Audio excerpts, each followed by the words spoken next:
ప్రభుత్వోన్నత పాఠశాల బండియాత్మకు మాక్ అసెంబ్లీ కార్యక్రమానికి విచ్చేసిన వారందరికీ హృదయపూర్వక నమస్కారాలు. రూలింగ్ పార్టీ ఎమ్మెల్యేలను ఆహ్వానిస్తున్నాము.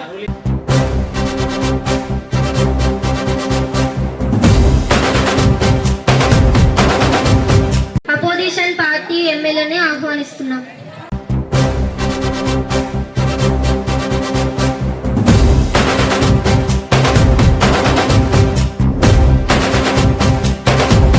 మార్షల్స్ వాళ్ళని వేదిక మీదకి ఆహ్వానిస్తున్నాము.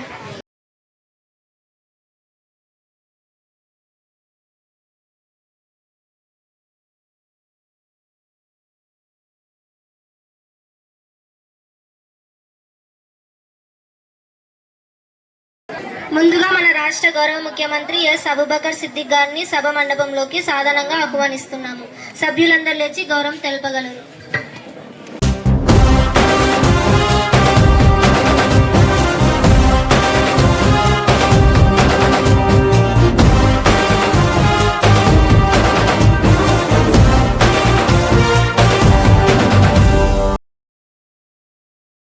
గౌరవ ప్రతిపక్ష నాయకుడు ఎం సిద్దిక్ గారిని సభ మండపంలోకి సాధారణంగా ఆహ్వానిస్తున్నాము.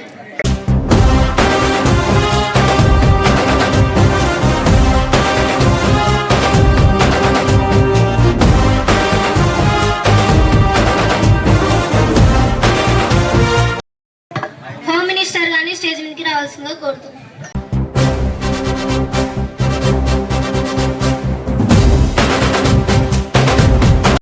మంత్రులందరూ వేదిక మీదకి రావాల్సిందిగా కోరుతున్నాం.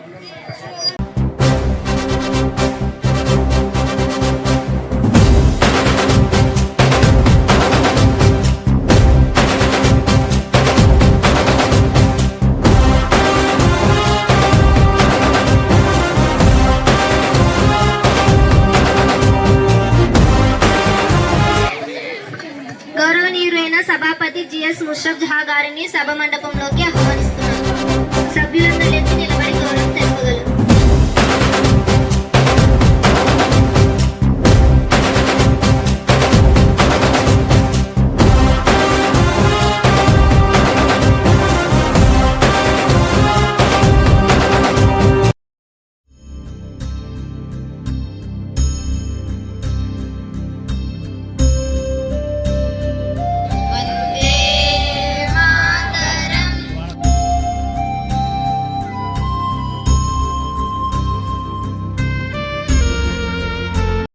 అందరికీ నమస్కారం. The warm greetings to Honorable Chairman of the Legislature Council of AP State and the Honorable Members of the State Legislature. అందరూ మిమ్మల్ని మీరు సభకు పరిచయం చేసుకోండి. అధికార పక్షం వాళ్ళు మరియు ప్రతిపక్షం వాళ్ళు. ముందుగా అధికార పార్టీ వాళ్ళ తరపున మొదటి సీఎం గారు మాట్లాడుతారు. ధన్యవాదాలు. గౌరవులకి మరియు శాసనసభ్యులు అందరికీ నా నమస్కారాలు. నా పేరు ఎస్ అబూబకర్ సిద్దిక్. నేను ఆంధ్రప్రదేశ్ ముఖ్యమంత్రిగా పనిచేస్తున్నాను. వీళ్ళు నా పార్టీ సంబంధించిన మంత్రులు మరియు ఎమ్మెల్యేలు. నా పేరు కె సురేంద్ర. నేను హోమ్ మినిస్టర్గా ఈ రాష్ట్రానికి సేవ చేస్తున్నాను. గౌరవనీయులైన స్పీకర్ గారికి, మన రాష్ట్ర ముఖ్యమంత్రి గారికి, అలాగే నా తోటి శాసనసభ్యులందరికీ నా నమస్కారాలు. నా పేరు పల్లవి. నేను మన రాష్ట్ర ఆర్థిక శాఖ మంత్రిగా పనిచేస్తున్నాను. గౌరవనీయులైన స్పీకర్ గారికి మరియు మన రాష్ట్ర ముఖ్యమంత్రి గారికి, అలాగే నా తోటి మంత్రులకు, శాసనసభ్యులందరికీ నా నమస్కారాలు. నా పేరు ఎన్ సుభాసయ్. నేను మన రాష్ట్ర విద్యాశాఖ మంత్రిగా పనిచేస్తున్నాను. గౌరవనీయులైన స్పీకర్ గారికి మరియు మన రాష్ట్ర ముఖ్యమంత్రి గారికి, అలాగే నా తోటి శాసనసభ సభ్యులందరికీ నా నమస్కారం. నా పేరు ఎస్ ఆస్మా. నేను మన ఆంధ్రప్రదేశ్ రాష్ట్ర రోడ్డు రవాణా మరియు రహదారుల శాఖ మంత్రిగా పనిచేస్తున్నాను.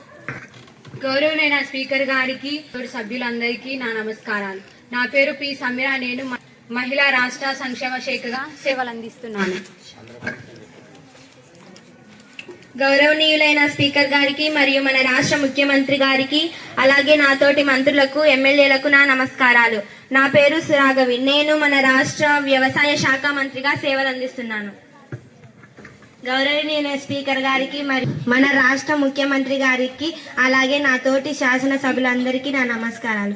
నా పేరు ఎస్ శ్రీ హర్షితారెడ్డి. నేను మన ఆంధ్రప్రదేశ్ ఐటీ మంత్రిగా పనిచేస్తున్నాను. గౌరవనీయులైన స్పీకర్ గారికి మరియు రాష్ట్ర ముఖ్యమంత్రి గారికి, అధికార పార్టీ సభ్యులకు అందరికీ నా నమస్కారాలు. నా పేరు సిద్దిక్. నేను ప్రతిపక్ష పార్టీ నాయకుడిని.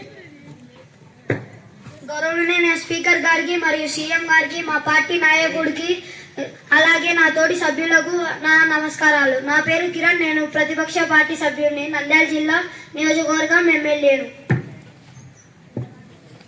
గౌరవనీయ స్పీకర్ గారికి, ముఖ్యమంత్రి గారికి, అలాగే నా తోటి సభ్యులందరికీ నా నమస్కారాలు. నా పేరు ఉషేన్వి. నేను ప్రతిపక్ష పార్టీ సభ్యురాలిని. సుదీర్ఘ పోరాటంలో త్యాగాల ఫలితంగా సాధించుకున్న ఆంధ్రప్రదేశ్ రాష్ట్రం మనది. గత 10 సంవత్సరాల కాలంలో రాష్ట్ర వనరులు దోపిడీకి గురయ్యాయి. నిధులు బడ్జెట్గా ఉన్న రాష్ట్రం కాస్త అప్పుల కుప్పగా మారి నిర్వీర్యం అయిపోయింది. మా ప్రభుత్వం అమలు చేయబోతున్న విధానాలను గురించి ముఖ్యమంత్రి గారు వివరిస్తారు. ధన్యవాదాలు అధ్యక్ష. మా ప్రభుత్వం పరిపాలనకు వచ్చి 2 సంవత్సరాలు పూర్తి చేసుకున్న అధ్యక్ష. అందుగాను మేము ఇచ్చిన హామీలు 92% నెరవేర్చామని అనుకుంటున్నాం అధ్యక్ష. ముందుగా విద్య, ఆరోగ్య, రక్షణ విషయంలో చాలా అభివృద్ధి చేశామని అనుకుంటున్నాం అధ్యక్ష. గవర్నమెంట్ స్కూల్స్ లో ఇంగ్లీష్ మీడియం పిల్లలకి అభివృద్ధి పరిచయం చేసింది మా ప్రభుత్వమే అధ్యక్ష. అంతేకాక ప్రతి పౌరునికి డిజిటల్ హెల్త్ కార్డ్ అని మండల కేంద్రంలో జన ఔషధ కేంద్రాలు ఏర్పాటు చేశాం అధ్యక్ష. ఆర్థిక విషయానికి వస్తే అన్ని వస్తువులపై జిఎస్టీ తగ్గించడమే కాదు అధ్యక్ష, వాళ్ళకి తగిన ఆర్థిక విషయానికి వస్తే అన్ని వస్తువులపై జిఎస్టీని తగ్గించాం అధ్యక్ష. రక్షణ విషయానికి వస్తే పోలీసులకు మంచిగా ట్రైనింగ్స్ మరియు లేడీస్ పోలీసులకు ప్రతి గ్రామ సచివాలయంలో నియమించాం అధ్యక్ష. ఫీజు అరేంజ్మెంట్ చేశాం అధ్యక్ష. ముందు మద్య తరాల నియంత్రణ, విషపూరిత మద్య బ్రాండ్ను రద్దు చేశాం అధ్యక్ష. అన్న క్యాంటీన్ ఏర్పాటు చేశాం అధ్యక్ష. డొక్క సీతమ్మ స్ఫూర్తితో పేదల ఆకలి తీరుస్తున్నాం అధ్యక్ష. విద్యుత్ ఛార్జీని నియంత్రించాం అధ్యక్ష. రేషన్ పంపిణీ విధానాన్ని సమీక్షిస్తే పౌర సరఫరా వ్యవస్థ పటిష్టం చేశాం అధ్యక్ష. పెట్రోల్, డీజిల్ ధర నియంత్రించాం అధ్యక్ష. రైతులకు రుణమాఫీ కూడా చేశాం అధ్యక్ష. రోడ్లను సరి చేశాం అధ్యక్ష. మహిళలకు ఉచిత బస్సులు ప్రయాణం కూడా కల్పించాం అధ్యక్ష. తల్లివందన పథకం కింద ప్రైవేట్ స్కూల్ లేదు, గవర్నమెంట్ స్కూల్ అయినా ప్రతి విద్యార్థికి ప్రతి ఏటా 13,000 రూపాయలు అందజేస్తున్నాం అధ్యక్ష. దీని ప్రకారం సూపర్ 6 మేనిఫెస్టో 92% నెరవేర్చామని అనుకుంటున్నాం అధ్యక్ష. అంతేకాదు అధ్యక్ష, రాష్ట్ర భవిష్యత్తుకు అత్యంత కీలకమైన ఈ అంశంపై సభలో ప్రకటన చేయడం నా కర్తవ్యం. ఇటీవల విశాఖపట్నంలో జరిగిన సిఐ భాగస్వామ్య సదస్సు సూపర్ హిట్ అయింది. కేవలం 3 రోజుల్లోనే 613 ఒప్పందాలు కుదిరాయి. వీటిల ద్వారా రాష్ట్రానికి మనం 13.26 లక్షల కోట్ల రూపాయలు పెట్టుబడులు రానున్నాయి. దీనివల్ల 13.31 లక్షల మందికి ఉద్యోగాల అవకాశాలు లభిస్తుంది. పెట్టుబడులదారులు దెబ్బతిన్న విశ్వాసాన్ని పునరుద్ధరించడం వల్లే ఇది సాధ్యమైంది అధ్యక్ష. ఈ ఒప్పందాన్ని 3.5 ఏళ్లలోనే ఆచరణలోకి తెచ్చేందుకు అన్ని జాగ్రత్తలు తీసుకున్నాం. వచ్చే 5 ఏళ్లలో 50 లక్షల ఉద్యోగాలు రానున్నాయి అధ్యక్ష. ఈ ఘటన విజయానికి సహకరించిన ప్రతి ఒక్కరికి ధన్యవాదాలు అధ్యక్ష. మెగా డిఎస్సి ద్వారా 16,000 మందికి ఉద్యోగాలు వచ్చాయి అధ్యక్ష. తదుపరి విద్యా ఐటీ శాఖ మంత్రి గారు తమ శాఖకు సంబంధించిన నూతన విధానాలపై ప్రకటన చేయవలసిందిగా కోరుతున్నాం. ధన్యవాదాలు సభాపతి గారు. మా లక్ష్యం ఏపీని దేశానికి టెక్ రాజధానిగా తీర్చిదిద్దడం. 2029 నాటికి ఏపీని ఇన్నోవేషన్ రాష్ట్రంగా మార్చి 20,000కి పైగా స్టార్టప్లను ఏర్పాటు చేయనున్నాం. ఐటీ రంగంలో 90-95% ఉద్యోగాలు రాష్ట్రానికి చెందిన వారికి వస్తాయని స్పష్టం చేస్తున్నాం. అమరావతిలో క్వాంటమ్ వ్యాలీని ఏర్పాటు చేస్తూ 3 ప్రాంతాల్లోనూ 3 ఎకనామిక్ రీజియన్లను అభివృద్ధి చేస్తున్నాం. అంతేకాకుండా రాష్ట్రంలో 160 గిగావాట్ల గ్రీన్ ఎనర్జీని ఉత్పత్తి చేయాలని లక్ష్యంగా పెట్టుకున్నాం. దీనికోసం వరల్డ్ ఎకనామిక్ ఫోరంతో కలిసి centre for energy and cyber resilience కేంద్రం ఏర్పాటుకు ఒప్పందం కుదుర్చుకున్నాం. ఈ విధంగా గ్రీన్ ఎనర్జీ ద్వారా డేటా సెంటర్ల విద్యుత్ సవాల్ను ఎదుర్కొంటున్నాం. పర్యాటక శాఖ మంత్రి గారు తమ శాఖ లక్ష్యాలపై ప్రకటన చేయవలసిందిగా కోరుతున్నారు. ధన్యవాదాలు సభాపతి గారు. విశాఖ నగరానికి మీటింగ్స్, ఇన్వైటింగ్స్, కార్పొరేషన్లు, ఎగ్జిబిషన్లు ఎంఐసికు క్యాపిటల్ ఆఫ్ ది సౌత్ గా తీర్చిదిద్దుతాం. మా లక్ష్యం 2047 నాటికి ఏపీని ప్రపంచ పర్యాటక కేంద్రానికి మార్చడం. తాజాగా 104 సంస్థల రూ. 17,973 కోట్ల విలువైన ఒప్పందాలు కుదుర్చుకున్నాం. వీటి ద్వారా ప్రత్యక్షంగా 97,000 మందికి ఉపాధి లభిస్తుంది. వచ్చే 5 ఏళ్లలో 1 కోటి మందికి క్రూజు పర్యాటకాన్ని పరిచయం చేస్తుంది కృషి చేస్తున్నాం. ఇప్పుడు వ్యవసాయ శాఖ మంత్రి గారి ప్రకటన. సభాపతి గారు, మన రైతులకు స్థిరమైన ఆదాయం అందించడమే మా ప్రధాన లక్ష్యం. ఎరువులు, పురుగు మందుల వాడకాన్ని తగ్గించి నాణ్యమైన ఉత్పత్తులు అందించేందుకు ముఖ్యమంత్రి గారు ప్రకృతి వ్యవసాయాన్ని ప్రోత్సహిస్తున్నారు. AI ఆధారిత సేద్యంపై రైతులు దృష్టి సారిస్తున్నారు. అంతర్జాతీయ ప్రమాణాలకు అనుగుణంగా సాగు విధానాలు అవలంబించేలా రైతులకు మద్దతు అందిస్తాం. ధన్యవాదాలు. ప్రశ్నోత్తరాల సమయం ప్రారంభం కానుంది. సభాపతి గారు, ముఖ్యమంత్రి గారికి నా అభినందనలు. అయితే గతంలో కూడా ఇలాంటి పెద్ద మొత్తాల ఒప్పందాలు జరిగాయి, కానీ ఆచరణలో అవి నెరవేరలేదు. ఈసారి ప్రభుత్వం ఎలాంటి నిబంధనలు కూడిన హామీ తీసుకుంది, దయచేసి వివరించగలరు? మంచి ప్రశ్న అడిగారు. గత అనుభవాలు దృష్టిలో ఉంచుకొని ఈసారి అన్ని జాగ్రత్తలు తీసుకున్నాం అధ్యక్ష. మేము నిబంధన చేశాం. పెట్టుబడుల అధికారులపై ఈ ప్రభుత్వం ఇచ్చిన ఇబ్బంది ఉండదన్న నమ్మకం కలిగించేందుకు ఎస్క్రో ఖాతాను ఏర్పాటు చేస్తున్నాము. పరిశ్రమ నిర్మాణం మొదలయ్యాక వారి నుంచి ప్రభుత్వానికి వచ్చే GST 60 నుండి 80% దాకా ఈ ఎస్క్రో శాతకంలో జమ చేస్తాం. ఈ పెట్టుబడిదారులలో నమ్మకాన్ని పెంచుతుంది. మాటలోనే కాదు, చేతల్లో కూడా చూపిస్తున్నాం అధ్యక్ష.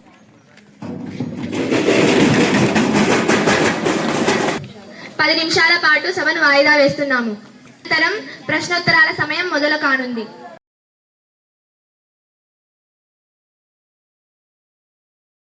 గౌరవ సభాపతి గారు విచ్చేస్తున్నారు. ప్రశ్నోత్తరాల సమయం మొదలయ్యింది. ప్రతిపక్షం వారు అధికార పక్షం వారిని ఏమైనా ప్రశ్నలు అడగదలుచుకుంటే అడగవచ్చు. మీ ప్రభుత్వం ఏం చేసిందో నేను చెప్పనా మంత్రి గారు?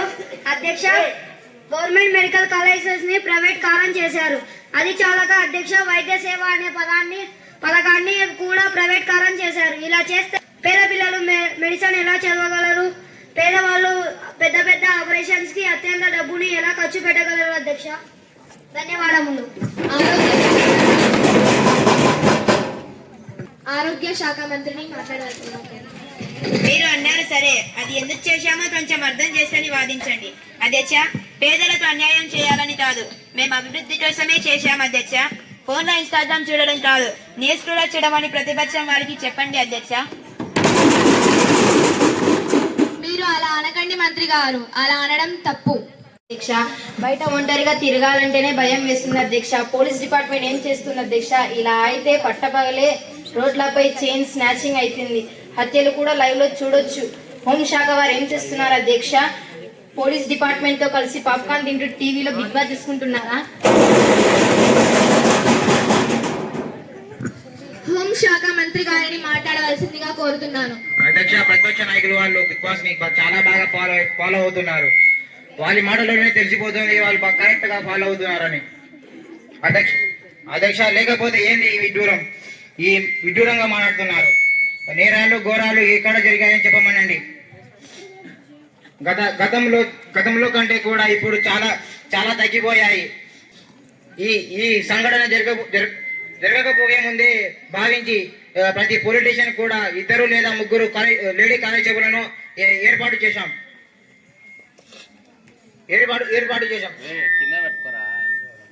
అధ్యక్ష, అంతేకాక స్పెషల్ గా ఆడవాళ్లకు మరియు స్కూల్ పిల్లలకు వాళ్ళు ఎలా సంరక్షణ కొరకు ఎలా ఫైట్ చేయాలని నేర్పించాం. మరియు ఇమేజ్ కాకుండా ఇంతే రియలిస్టిక్ లో ఉంది. ప్రతిపక్షం వారిని మనం చేసుకుంటానని అధ్యక్ష.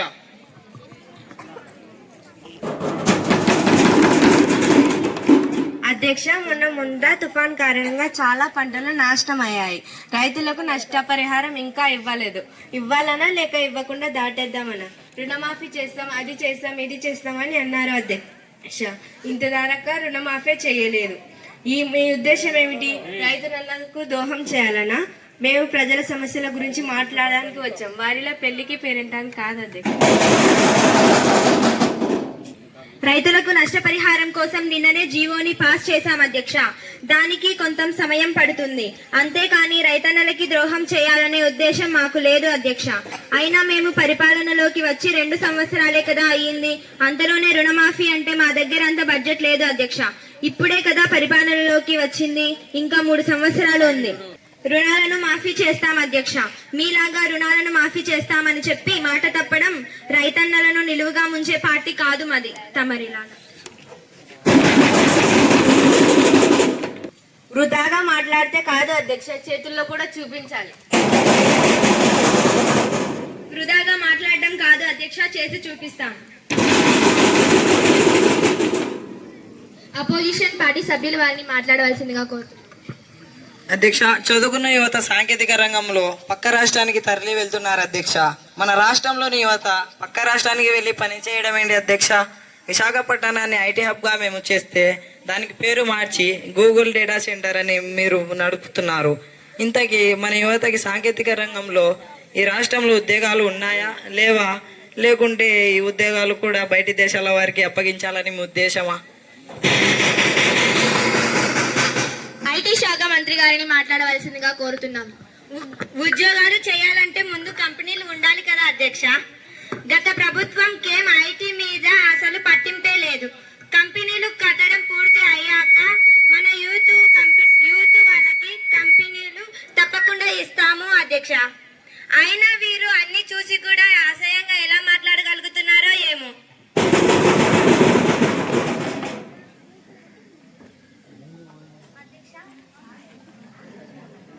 అధ్యక్ష, టీవీలకి, కార్లకి, బైకులకి రేట్లు తగ్గించారే కానీ రోజువారీ సరుకులకి ఏమైనా ధరలు తగ్గించారా అధ్యక్ష?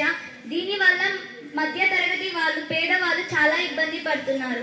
ఇలా రేట్లు ఆకాశానికి తాకుతుంటే పేదవారు కిరాణా సరుకులు ఎలా కొనగలుగుతారు అధ్యక్ష? దీనివల్ల పేదవారికి ఏ మాత్రం ఉపయోగం లేదు అధ్యక్ష. ఆర్థిక శాఖ మంత్రి గారిని మాట్లాడవలసిందిగా కోరుతున్నాం. నిజ నిజాలు తెలుసుకొని మాట్లాడమనండి అధ్యక్ష. రేట్లు తగ్గించాం నిజమే, కానీ ఇవి కేంద్ర ప్రభుత్వం చేసింది, దానిని మేము అమలు చేశాం. అంతేకాని డైరెక్ట్ గా మేము జిఎస్టీని తగ్గించడానికి వీలు కాదు అధ్యక్ష. ఎందుకంటే అది కేంద్ర ప్రభుత్వ జాబితాలోకి వస్తుంది. అంతేకాని పేదలకు అన్యాయం చేయాలని కాదు అధ్యక్ష. ప్రతిపక్షం వారు చెప్పినట్లే గాని ఈ విషయాన్ని కేంద్ర దృష్టికి తీసుకొని వెళ్లే ప్రయత్నం చేస్తానని మాటిస్తున్నాను అధ్యక్ష. అధ్యక్ష, మన రాష్ట్రంలో గవర్నమెంట్ పాఠశాలలో ఇంగ్లీష్ మీడియం పెట్టారు అని అధికార పక్షం వారు అన్నారు కదా. డిజిటల్ ఎడ్యుకేషన్ అన్నారు, అది అమలులో ఉందో లేదో కూడా చాలా మందికి అవగాహన లేదు. ఈ విషయం గురించి ముందుగా విద్యాశాఖ మంత్రి గారికే అవగాహన లేదేమో అని అనుమానంగా ఉంది అధ్యక్ష. విద్యాశాఖ మంత్రి గారిని మాట్లాడవలసిందిగా కోరుతున్నాం. ఏమన్నారు? మాట డిజిటల్ ఎడ్యుకేషన్ పై అవగాహన లేదా? లేకనేనా పిల్లలకు ట్యాబ్స్, ఐఎఫ్సి ప్యానల్ గురించి మీకంటే బాగా సేవలు అందిస్తున్నాం. ముందు ప్రతిపక్షం వారికి మా పాలన మీద అవగాహన లేదు అని స్పష్టంగా తెలుస్తుంది. ఇది చాలా సిగ్గుచేటు అధ్యక్ష. నిమ్మకు నీరెత్తినట్లు ఉన్నట్లే కదా అధ్యక్ష. రాష్ట్రంలో ఏం జరుగుతుందో కూడా తెలియకుండా ఉన్నారు అధ్యక్ష. అధ్యక్ష, నాడు నేడు ప్యానల్ స్టాబ్ ఉపయోగకరమైనవి మేము ఇచ్చాము అధ్యక్ష. దానిని ఒకసారి గమనించుకొని మాట్లాడమని చెబుతున్నాను అధ్యక్ష.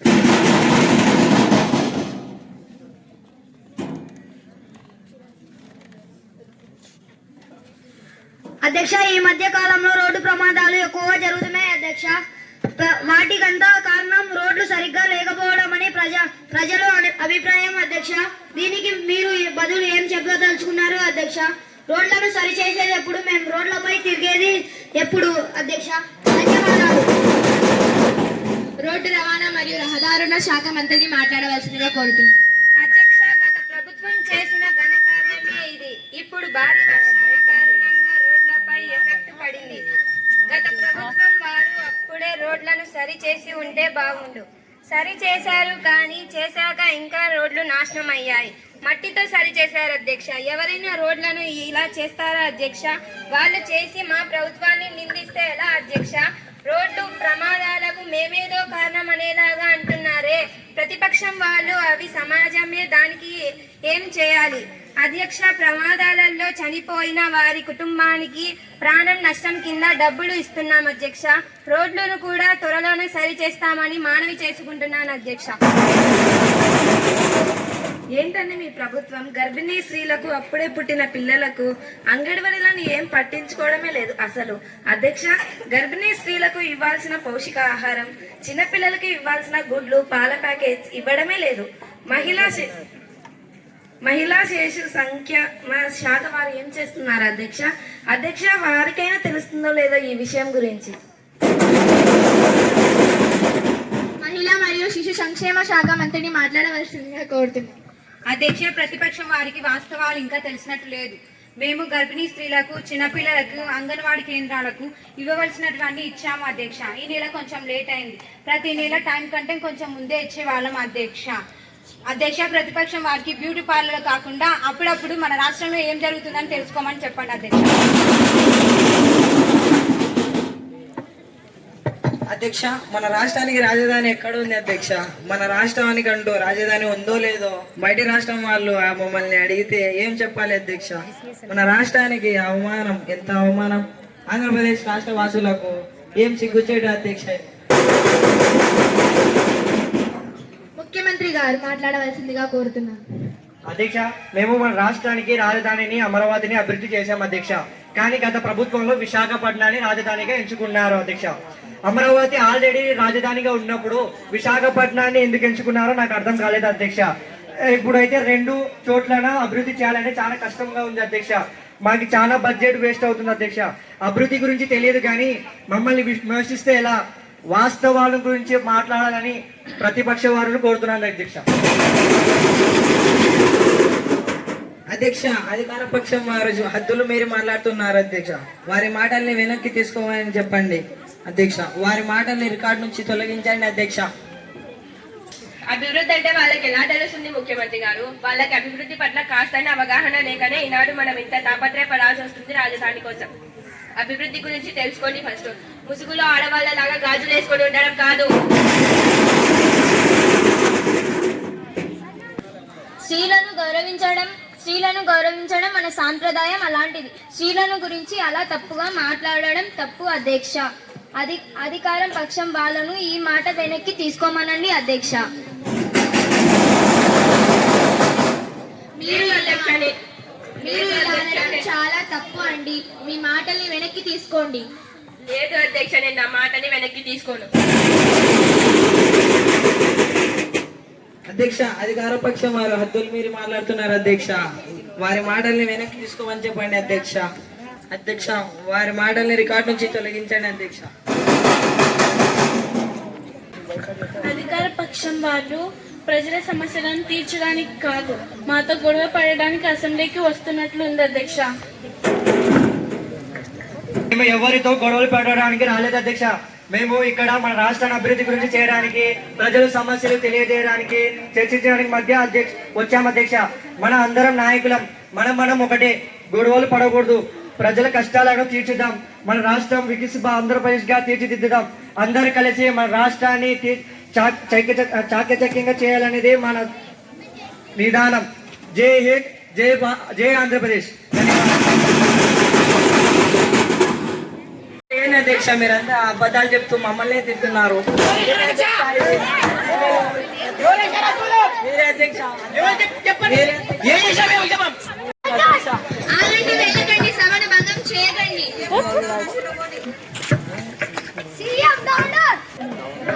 డిస్మిస్ చేస్తున్నా మిమ్మల్ని.